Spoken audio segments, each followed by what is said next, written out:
হ্যাঁ।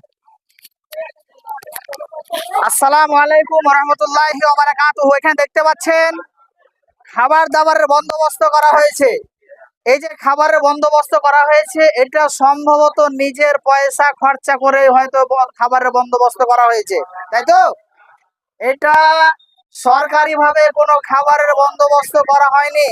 এই অ্যাকচুয়ালি খাবারের বন্দোবস্ত করা হয়েছে নিজের পয়সা খরচা করে, নিজের টাকা খরচা করে এখানে খাবারের বন্দোবস্ত করেছেন।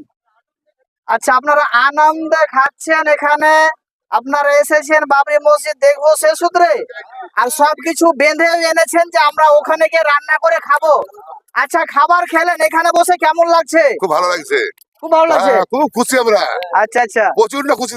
আচ্ছা, খুশি হয়ে এখানে আপনারা চাল ডাল তরি তরকারি নিয়ে এসেছেন, সব নিয়েছি। আর এখানে রান্না করে খাচ্ছেন। কোথা থেকে আসছেন? বীরভূম থেকে। সুবহানাল্লাহ। বীরভূম মারগ্রাম থানা, মিলালডাঙ্গা বাড়ি আমাদের। আচ্ছা আচ্ছা, সুদূর বীরভূম থেকে হাঁড়ি কুড়ি থালা বাসন সব বেঁধে, গ্যাস ওভেন সব বেঁধে সুদূর বীরভূম থেকে বাবরি মসজিদের স্থানে এসে রান্না বান্না করে খাচ্ছেন। কি অপরূপ দৃশ্য, কি সুন্দর অবস্থা, কি সুন্দর পরিস্থিতি।